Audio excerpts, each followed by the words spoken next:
Okay, let's go ahead and get started for the Public Safety Committee meeting. It's 5:58. Did you get to look over the minutes, John? I've looked at a motion to approve. Yeah, second. All in favor? Aye.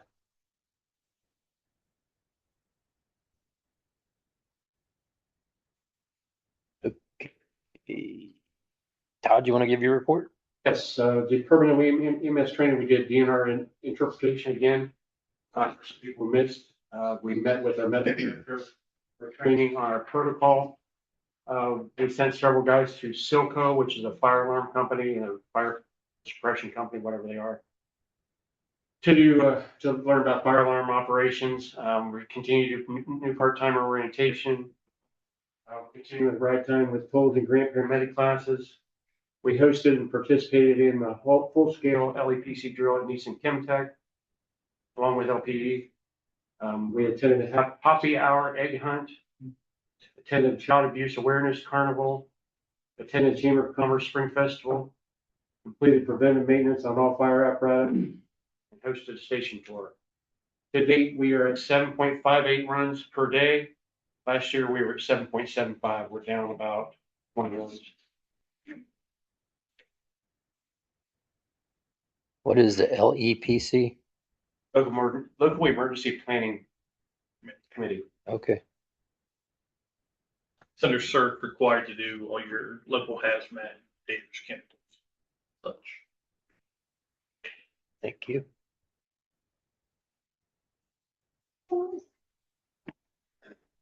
Okay, you have any questions for Todd? No, I'm great. Chief? The building construction is progressing with the exterior siding installation, completing above the ceiling, mechanicals and preliminary grading work in the lot. There was a substantial failure on the proof soil testing for the parking lot, with alternative fixes being explored. The current schedule for completion is still in July, with the building dedication set for July 30th. We're currently hiring for the open position. Applicants are being accepted until April 30th. Safety Service Director is posted for the position of Chief of Police for the internal applicants, with anticipated applicants to complete an assessment center on May 30th. LPD participated in the dedication of the new range at Opata, as well as attended the groundbreaking, the new evidence building at BCI. The newest cruiser was upfitted and placed in use, and the replacement MDTs were also upfitted and placed in service. We participated in the full-scale exercise with the fire department at Nissen, and the first quarter stats for 26 are 1,616 calls for service, 277 incident reports, 337 traffic stops, 46 traffic citation events, and 24 parking citation events, and 60 traffic crashes. They're just some of the stats. Okay. Questions for Glenn? I didn't realize we had so many crashes. 60. Yeah, about 20 a month there. Wow. That seems a little high to be honest. I'm just curious. It's been busy with crashes lately. Yeah, a lot 2 more a day. traffic and stuff. Yeah. I have a question. Someone had asked me about to replace you, the police chief applicants, and I was surprised to learn that I think they said if there are 2 applications from current employees in the department, you do not open it to outside. And that just. Qualified. Okay, qualified. Okay, yeah, It that has to be competitive. would make sense. I guess I just was surprised. I'm not used to government, the way the government does things. But I was just surprised that. I ruined it last time. Went outside. But it was a good move to go outside. But you think that you'd get, I don't know, more applicants to choose from, which maybe we don't need. But I was just curious That's the way about the that. city's regulated, with the way the city government is set up for London. And I've always thought, so if you're internal and you have qualified people, what does a person, why do they want to spend their life there if they don't have the ability to continue? Yeah. And not, Yeah. if you got a sergeant gets promoted, then it was a sergeant position. We don't do it on the outside. Yeah. There are times, like when he got hired, they didn't have, it wasn't competitive. It was needed to go outside. Yeah, You get a look at what's good, but that keeps the ability. yeah, that makes sense. My opinion, good every day. guess if they hired someone outside, that might aggravate some people Oh, I'm that are sure. already there and they might leave. We have a lot of, Identify? one of the retention Two is areas you 30, get in the smaller which is one. agencies. I There's just, no avenues to move up or. Yeah. Not a lot of growth, so we lose some people because they decide. Not to any, Go do something else. yeah. Oh, thank you for clarifying. Another question, what's proof roll testing? I'm gonna address that right now. Again, unless you have another question for the chief. No. So on the part of my report, the proof rolling is when they go, and this is the one thing I reported to finance before, was hopefully we won't need additional funds, but if you recall back to the other monies we asked, all the underground were issues. So underground are issues because, in my opinion, it probably wasn't, the previous contract probably wasn't filled properly. We've spent somewhere close to 400,000 doing underground issues already, where they got to dig it out additionally. You know, remember the foundation, they had to go 16 feet somewhere, put loose fill or lean fill in, lean concrete fill. That cost, towing, hauling, not towing, but hauling away, digging out concrete, all that's supposed to be done in the last contract. So point one is that's been sent to the law director. That it needs to be followed up. We're to the point now, she probably should start looking. Now, that may be years down the road before we get a resolve on that, but it is something I think the further we go, they obviously, in my opinion, did not follow what it looks like with the contract. So the secondary part of that though is like I forget 60+% failed. Wow. We won't, like, it was tremendous. So a proof roll is when they run a truck. So in most parking lots, they use a tri-axle truck full with aggregate. I don't know if there's a specific way it has to be, but literally back it over and roll it, looking for the surfaces to roll out. And sometimes you can rip it further. It's not a stable surface. If you put concrete blacktop on it, when it's not, as it gets regular traffic, that's where you end up with the failure. Might be what some of the problem on my words, not others, but the Center Street stuff probably has failing underbase. That's what they're going to come in to fix that if they do the repairs for that. But the proof roll is just to make sure it's sound enough. So we don't want to put blacktop on it the way it is because 3-4 years we'll have issues with it. So we'll either dig it out, replace it with an aggregate. They might be able to do the soil stabilization, which is what we first did, 24 inches of soil stabilization. We're waiting for TCI, who's a contractor that does all the professional testing. I would have thought maybe, well, I guess it's only Tuesday. We just talked yesterday. So maybe by tomorrow, Thursday, we'll have a report from them with their official recommendations. Is that over all the area that would be asphalted or is that? Everything's parking lot front and this, as you go out there, this side, all that. All that is it, that's all area that was, the community center was on? That and their parking lot and probably out to, well, I don't think was the building. that's all building. Yeah, that was all building. And that building had a basement in it. Yes. But about all the foundation was supposed, by contract, was supposed to be removed. It's not. And you end up with water sitting places and that's what you'll have liens and things that create less stable soils. They put it all in like they're supposed to, compacted it. We may. So Raquel's looking into suing that company or? She's looking more into other legal options. Sorry. Yeah. Only thing I know what to do is to remove the desk out of the chief's office, and not put the front door on. What else can we take? It's strict. Like, ain't nothing else we can do. Like, so hopefully we have enough money. We don't know what it's going to cost. I don't know what it'll do to contingency. My hope is we have enough to cover it and it won't be an issue. And I hope to help on different issues. This was the one we were crossing our fingers hoping that we got by because it could be. Old building set back a good bit though, was it? Still in the footprint of what the old school was. So actually, you're not that far off in the front from where the other building's at. Oh, isn't it? That's pretty close. That building's set a little bit further back, actually. It's probably a little forward and here sits back. Nice building. That building, they're painting and they're supposed to have the awning up today, yesterday, never got done. Like it's pushing forward now. You see siding going on. It looks nice. We're just crossing our fingers. It's not going to be a huge cost to do that, but I'm not super excited about the potential. I'm excited to see. Yeah, the building looks nice. Yeah. Yeah. And they're making quick changes too. They're doing a lot on If it. you ever want to go in, Yeah. and you're not doing anything, just let us know. Get you. Okay. Go to a tour. But we can't do more than 2 of us at the same time, right?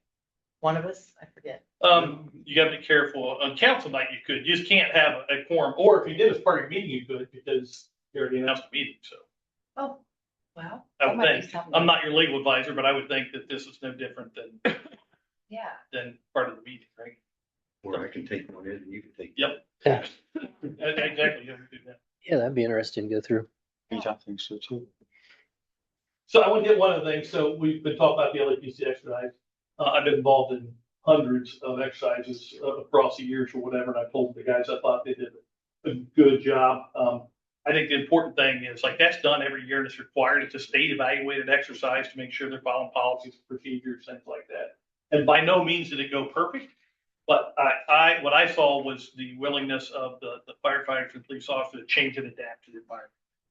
You know, it might not have been what a realistic situation at times, but they recognize that still is their job. The other was more to the credit of police and fire, no offense, but like they also had the marathon going on with about 400 runners using 4 people down there. He's already short. And right during the middle, so that was an exercise at Nissen and the hospital. They participated both. 8 different things being evaluated. And literally right in the middle of it, there was a fighter and domestic at the hospital that required people to pull to go. But I've seen that crap happen before where they just take up and run. Everybody did. One officer pulled, the rest of them stayed. I think the chief, who was an observer, left and went, one of the sheriffs. So to me, that's exactly, again, response appropriately. And then when that was done, that officer come back and participate again. So to me, that's why it's so successful. They know their jobs. They're willing to adjust and adapt. They're good young people across both departments. And it's easy to say, hey, we participated, but, you know, we looked at and I stressed. So I got chosen. I was asked to be the PIO because they had a last minute change on there. So it was kind of last minute, but at the after action, I had made the comment too, like, look at your SOPs, look at our agreements, there may be things there that change. So it's not just what we learned from what we did or we didn't do, but what can we change better? Not saying it'll be probably, I don't know how quick they are, weeks probably before the final report's done. But I'm sure they pass with it. I think they did a good job. I just say that there's more to it than just, hey, we did it and worked out.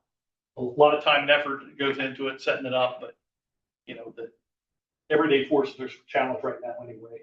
And to take that on with the challenges of personnel, people on sick leave and injury and all that, both sides, kudos for making sure, and kept vehicles in that present service. So. Okay. Anyway. Old business, I didn't have anything unless there is something that I don't know about. New business, We have- did you want to bring up the, you were talking about in the end of the last meeting? The snow event, Oh, yeah, money. so in the snow event, so I got something from Madison County EMA. I don't think either you guys had reportable quantities when they asked for that. The governor has approved that. So it'll be street department, I'll be sitting with the auditor and the person from the state to recover some of those funds. So largely be overtime. It will be, equipment use, we can charge an hourly rate and recover documented use of salt. So if it's a 3 or 4 day event, we can only count 24 hours of that time period. So like Bill's salary, and only overtime, we can't count the regular salary. We took a Friday night to Sunday, so the only regular would have been Bill, but we could still count the truck that he drove and did during that time period. so how do you access those funds? So what'll happen is we've already turned in a preliminary. They looked at it. Now we have to go back in the process of documenting it. So getting their time sheet showing what the hourly one auditor will pull payroll sheet showing was paid. The trucks, we document what the truck is. They have a chart what they used. It shows how much they pay for those trucks, like basically per hour. So we just document the truck we have, what it is, what hours it ran. Those ran pretty much 48 hours straight, actually longer than that. And then the salt. So we know how much salt was there. We probably have pictures. We just have to justify the terms of salt. And I think we only use 1 day, maybe a day and a half in that time period of salt. Because the first 24 hours we were salting is cost us nothing. So we'll be able to add all that up. It's documented, turned in. There'll be some of the state work from us. If it's approved in context, the whole thing, when that next budget comes out, then they'll pay back. So they'll issue a credit, it'll end up as a check issued back. We don't have to do anything through council for that, No, or just to, it will won't be. Assign it to a line or something, or? Well, it depends. I'm not sure on bills. I should ask what's here. If that's a, It should probably, they'll probably have to vote to appropriate it. well, that's what I say, have to be reappropriated once it comes in, but it go back and it probably his line. So yeah, probably will have to be reappropriated. But I don't think you have to do anything prior to. It would come into the general fund and then appropriate to, or I guess, I don't know. It's an our enterprise. department has fund, its- go in that enterprise. So actually, I don't know if he's free, but he has specific funds, right? If it come from a fund that comes from taxes and that, it has to go, otherwise it would go back to the general fund. We just have to look and see. Okay. So I think that's a good thing. We do have a couple other things for you though, so. okay, Like I told you, Rich did not send out a sheet, so they didn't get added on there. And but there's a couple of issues that have to be addressed. We'll do some back through your administrative, but one of the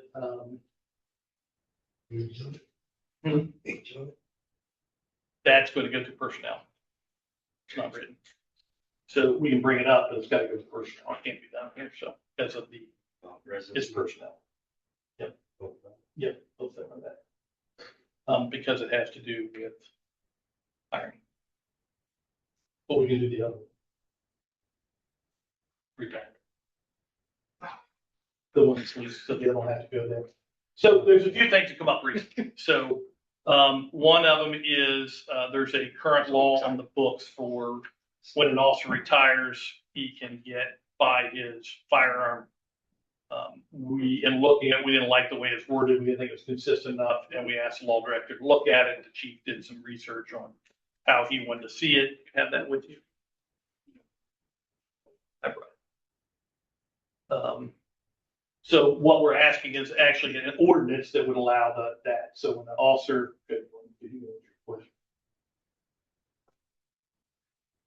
So it really came to light. We had some officers that retired, didn't have 20 years or 25 years with the city, but they've been here 20 years. And we're going to see more and more of that with the lateral entries that may come about by trying to recruit people that's already certified and spend a couple of years somewhere else. And the old ordinance they had restricted it to 25 years of service only. And a lot of service agencies- here. Service Oh, here in London. And a lot of agencies are throughout central Ohio, and some of them don't have any requirement. A lot of them reduce it to 10 years or 15 years if it's a disability retirement. So what we're looking at, what did we decide on? This one? I think that's it. So 10 years with London retires, you can purchase the handgun for $1 at retirement. And actually anything on up to the 25 years. And if there's a line of duty death, then the established beneficiary would be offered the handgun. for $1, as I said. For $1. So generally, a lot of people, a lot of agencies, this has been kind of tradition, like fire department have more traditions, police usually, but one of the traditions was you retire, you get to purchase your handgun that you carried. Not the rifle, not the shotgun, Right. just the You handgun. need- So we wanted to keep that tradition going, but we wanted to update the policy. It was kind of outdated and very restrictive compared to most agencies that had it 10 to 15 years of service with the city. That's just with London, or does that include years from another police department? Like up for a lateral move, or is that It would just? be 10 years here. If, For minimum. if they came from another department, served 10 years here and retired, they're eligible. They did their 10 years. They have to retire. They can't wait and go somewhere else. It's true retirement from the police and fire department. And, Now they can retire and go to work somewhere else, but and they'd have to be, obviously, if they're still here, they'd be able to possess a firearm. So it's the same. If they weren't, for some reason, weren't able to possess a firearm, give it to them, obviously. and then the legislation would require that the administration create a policy to make sure it can take off inventory. The weapon inspector, make sure it's the right one. And then collects $1 for it's all that, to make sure it makes sense. But that would be an administrative policy. And doing that, so if policies of the auditor or whatever change, we don't have to change the whole legislation law, but to change. So this would just be amending the current ordinance, is that right? I don't know if she's gonna amend it or replace it. There were some things in it. I think Raquel talked about completely replacing it, but I'm gonna have to ask her. She did not have it done today. The draft actually didn't do it at all and basically said if you're gonna take the council, be ready for the meeting, she'll do that. So. And just to support another side, so when I came from Arson and Bomb Squad at U.S. Fire Department, the city did the same thing. We retired from that position in law enforcement. So I worked in Arson and the bomb as a law enforcement officer all these years, but I got promoted, moved out. I didn't get to buy my gun. I did not retire from that position. The guys retired from that investigative position could buy their gun. And then on the fire department, you also were granted your helmet. Nobody wants to stick a helmet from somebody else and granted your badge, that you at retirement. If you want a new request, and they get your badge. I think it's pretty much traditional across the board. And it's a minimal thing, but when a person serves that long with that, that's kind of one of those respect things or whatever. So the dollar represents, I talked to Tommy in the earlier meeting, was you can't just get things as part of that. So we have to sell. There's also the canine. We only sold our canines for $1 plus. There is specific language in the ORC that permits, the ORC specifically permits you to sell the canine to the Canine Handler Act. And I don't remember what the language, but basically the dog's retirement. That dog served with that person the whole time. You don't take it and give it to somebody else. And I think the other thing with the sale of it is an issue is it helps protect our potential liability. So dog's now yours, you bite somebody that's on you. Guns lost, stolen, used in a crime, it's not the city, that person legally purchased. So we would ask for a resolution or ordinance, I guess, to prevent that. Reduction to 10 years of service. We could email this to you, but it's going to word a little bit different as she puts it in the language, but I can send you a copy of this so you can hear what it says. Okay. But it's, an officer served 10 years, City of London, retires in good standing, purchase handgun at retirement for $1. Officers retiring a disability are not bound by the 10-year rule if it is a job-related disability. So in that case, they're still retiring from the police and fire departments. Officers that die while on active duty or in the line of duty, the established beneficiary would be offered a handgun at $1.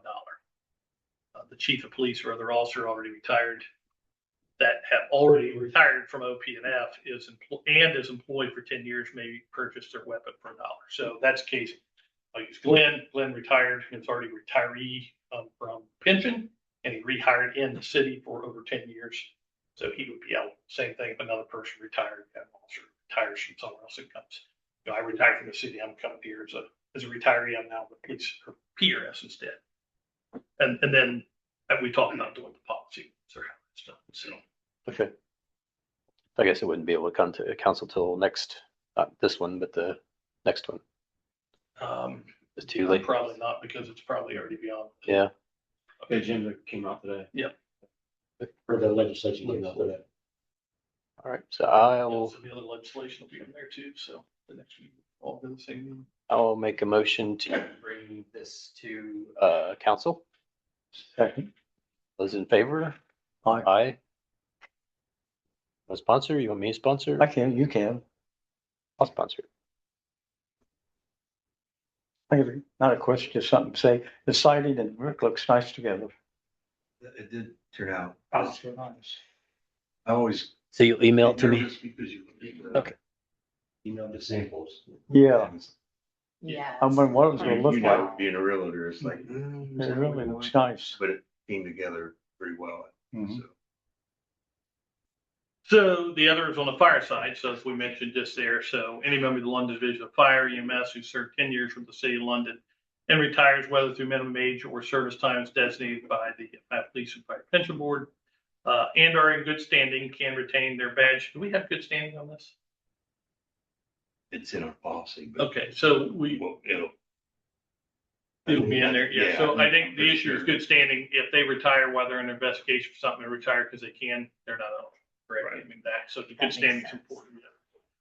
In good standing, can retain their badge and decommissioned fire helmet. Any member of the Division of Fire retires from disability is not bound by the 10 rule in your rule, if it's job-related disability, any member that dies while on active duty, line of duty, the aforementioned fire helmet, we give them the family to choose. So No reclining. the recliners they don't retire quick enough. So. Yeah. I will let the chief describe to you quick. So the same issue is there's a process that he'll have policy that talks about decommission, but NFPA set standards different times. You guys remember you just approved money to buy new gear. That's part of that. So it's a process to decommission. If I'm the retiree, they just give me a new set of fire gear, brand new, you ain't getting it. But if old, used, nobody wants an old sticky helmet. And the requirement to decommission would be make it so it could be used somewhere else, remove our liability. Yeah. Take the liner out, change it. That's reducing it to 10 years. But typically, the service life of the fire hydrant is 10 years anyway. Okay. 10, 15. I don't know what that is on the helmet, so. But even if it's 10 years, typically it's used that much, like you issue the helmet, nobody wants a stinky helmet. Yes. Somebody else is using fires and all that. And the issue there versus the weapon, it has no intrinsic value when you decommission. So that's the purchase. Oh, there's no purchase involved Not on that. because it's, Because it's not, there's no intrinsic value to it. okay. I don't care if we add $1 to it, if you guys feel typically it's given because decommission has no intrinsic value. I think the term is no longer useful for municipal purposes, something like that. Yeah.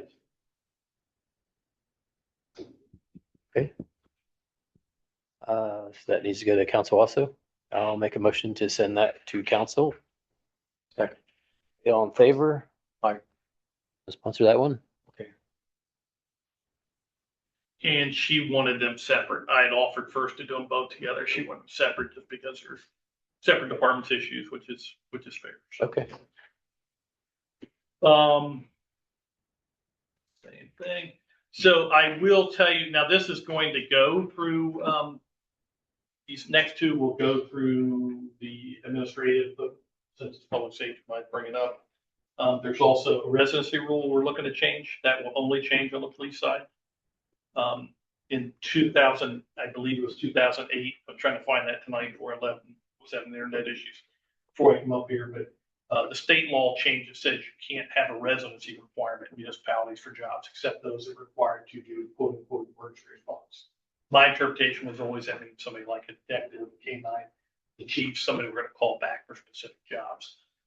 It allows that city, our city, the municipality, to create an ordinance or legislation that requires residency differently, and London did. The issue, London says it has to be in the Madison County or Connecticut County. And their view, according to several we've talked to, thought it was all because we call firemen back or others. The realism is that doesn't happen. In today's world, it's very difficult already to get people that are qualified to apply to take that test. And when you add a restriction of residency and they live outside there and you make them live here, literally the way it reads, they have to live here when they're hired. It's very restrictive. Where the realism is, how many times other than your detective or K9 yourself that you call people. This doesn't happen. So we're going to push to remove the residency requirement to be consistent with the state law, with the exception of those required by job description. So I know I can tell you the chiefs will have it, the department heads and chiefs will have it, the K9 officer, the detective, there may be others. If we move forward with that secondary, the captain, would probably we would probably require them to have the same as the chiefs, and we would post that in their job description. So again, though we're not changing the ordinance every time. So we'll be bringing that to your finance and administrative personnel meeting, the next meeting, we'll be bringing that. But kind of just give you a heads up, that's kind of. What's the state policy? The state law says it's prohibited, you can't do it. So like when I was at Columbus, we fired people for not living in Contingent County. And then the state says, yeah, you can't do it. So they can't require it unless, because a fireman works every third day. He lives in, Cleveland and he can get here for his work. If he's late, we have policy for lates. We don't bring people back, but specific positions, we had arson investigators, K9, people who call in for emergencies for other jobs. You can require them to have a job description or a job requirement to live within a distance. And it's there. So if that person had that job and the chief appoints a K9 and that person moved outside that zone, you could you could take his dog away from him. But the state said no. It says you can't do it anymore except with local legislation. So locally, we required it for everybody. And that's just not realism. So a good example for Bill, for the street department, the drivers, he wants them to live within 30 minutes of the city. So they're called back for weather related things, just whatever. So one of the big discussions we've had is one of the issues you have to be realistic that what is 30 minutes from the city? Or is it 30 miles? Does that mean 30 road miles or is that crow flies? So, we're trying to be something that's fair to everybody because again, I could be 30 minutes, but they close this road down. Now I got to go backwards. It takes me 45. It's not the intent. It's to make sure that if you're putting somebody in a position, you expect them to come for K9 or detective, they're there in a reasonable time. If there's a temporary road closure, bad weather, something else going on. I mean, it could be the person's sick and they don't come. It's, the issue is you don't have a regular of that person lives too far away and can't do that job. So, but as it currently stated, it even counts for part-time people. That's they have no callback responsibility. Is that so? It just outlived it's the law's out, or our ordinance is outlived. It's Would allow connecting counties, people to work. we would, yep. So even that, so connecting counties are there. It will put zero, we'll have no requirements as long as they get to work on time and we have job requirements on that. It will be tied to the job they have if there's going to be a connectivity. Like when I left, we had a battalion chief, well, he actually retired right for me. He lived at Middle Bass Island. So he drove there every day. Well, not every day. He worked every third day. So Is that just, for- bad weather, he comes stay with the sun. is that for like, administrators at school too? Well, it would be based upon the job description. Like Like the we would superintendent, remove. ask him to come to London, he lived in South Vienna. Who? The superintendent. Oh, so that'd be up to the schools. They don't have to. And matter of fact, I think they may have something about a county connecting. I don't know. Ours is county connecting, but give an example. Glenn lives in Union County. Union County, but north of him is Northridge, probably what? Ridgewood, I'm sorry. What do I always do? Northridge is a school. How far is that north of you? 20 more minutes. Yeah, 20 more minutes, but you could go east or west and it's a more narrow part and you could be well into the third county I could move 3 miles west and be in Logan County. and not permitted to live there. And it'd be illegal according to our ordinance. It'd still be 20 minutes closer than if somebody lives in New Albany Yeah, and Franklin County and they're still legal. So the basic everyday person, no requirement, you just have to do your job. And we have job requirements. If they're late, they get written up and what that takes care of that. But the chiefs, administrative, the supervisor, the administrative supervisors, cams, whatever, K9, detective, other people, the drivers. And as new positions come, we would add that into the job description. Or just that's it. Was there another? Oh, there is one more. So another one is a law that recently changed on hiring practices. We are limited by law, by local law, hiring of our police officers at 36, 35, and appointment of a police officer. The state law recently changed, allows it to go higher so that you can get more people. Again, 35 is very limiting of what we are. So we're gonna come back and ask for that to be changed to a higher number. Right now, we're looking at the number of 41. 35. 35, if a guy turns 35 before he's appointed, that means he has to complete the police academy. Oh, okay. Before then, we can't hire him by law. Cannot. So there was an ordinance in before that actually says it was removed because of age discrimination and be able to get people. And all it did was took it from a higher number to a lower Well, the state. because of state changers. So I think what they tried to do in 99, they had the ordinance in play, the 35, which matched the state ORC requirement of 35. And they said, we're having trouble getting, like, a part-time person couldn't be appointed then because of that ordinance. So they repealed the ordinance thinking, well, we're going to do away with the age limit. Well, what happens then if you don't have an ordinance to cover the age limit, it reverts back to the ORC. And so they didn't change anything. The ORC is still 35. So we're still limited at 35. We'd like to see it mirror fire, which is fire is 41. So we'd like to mirror that because if somebody 41 seems reasonable. If somebody's coming in to do 25 years in the pension, they'll be 66 when they get 25 years, and it's probably time to go, according to what they've told me here lately. It's time for me to go. You know, listen, don't listen. So my concern is I argue that how is that not age discrimination to limit it? But the Ohio law specifically says VFOQs or what it's specifically not. I think eventually it's going to be a challenge and it'll be. But it's very, so just on the police side, it's very limiting in the number of people we can get and get them in and engage and to hire them. So that is, we'll bring that to the next administrative or the personnel and finance, and that's one that probably has to be passed as emergency so that we need to move on quickly. We have these positions that we fill. That's the same for the residency. You take that to finance also? Both Yeah. these two? Yeah, because that's personnel. And then I'm going to bring up the other, so we desire to do the same thing with Todd, but we can't. The state law and change for police, again, the state's very biased towards the heroes, the firefighters he's always told me I said, take care of fire. It doesn't allow the same adjustment yet. I don't know if it will. So we are limited to what the age of 41 there and literally just have to turn down employment of a female firefighter or part-time works because she does not meet those requirements. And we looked at any way we could get around it. Law director pointed out some issues that are not doable. You can't do it. So we'll continue to watch that one if the state IFF or OAPFF, I guess, if they lobby, there may be changes, and we may come back next year to change that one. We'll just have to see what happens. But I think Glenn will think more than once, it's some of those rules and civil service rules that affect us.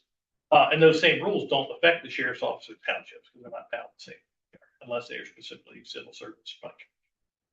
So kind of defeats the purpose of what, trying to be done. And then Chief Eads actually had reached out for police and fire. Yeah. And they said that because the thought was it's for them to protect the pension. They said, no, it's all, they don't, an official pension. That is one we'll try to push through and let out in writing and then bring to your next meeting, just what. That next May 14th Holds it. or May 12th. May 12th. Okay, so I'm on. So we'll put that we'll ask for an emergency. I know it's not there, but since the safety and affects that, you guys know over the years how hard it's been to get people. I know when I was on the commission, a number of times, when they come in and we have a list and it's already expired, they didn't hire anybody, there's nobody qualified. It's just that constant. Is there any others I missed? Those three will go to finance though, I guess, right? Yeah, it was just since you guys are safety, I thought I'd bring that up just as factual. Okay. All right. You have anything else? Anything you want to bring up? Nothing else? Oh, either. Right. Next meeting would be May 12th, 18th. 6 o'clock.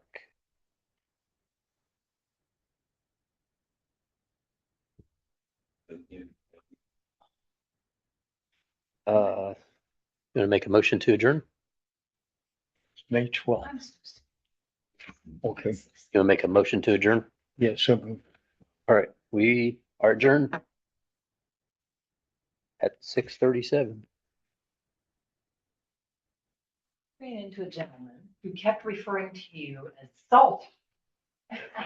If they call me salty, they probably know me. Yep, yep. Good, bad, or different. Yeah, good. Well, he was complaining about some slugs. He's,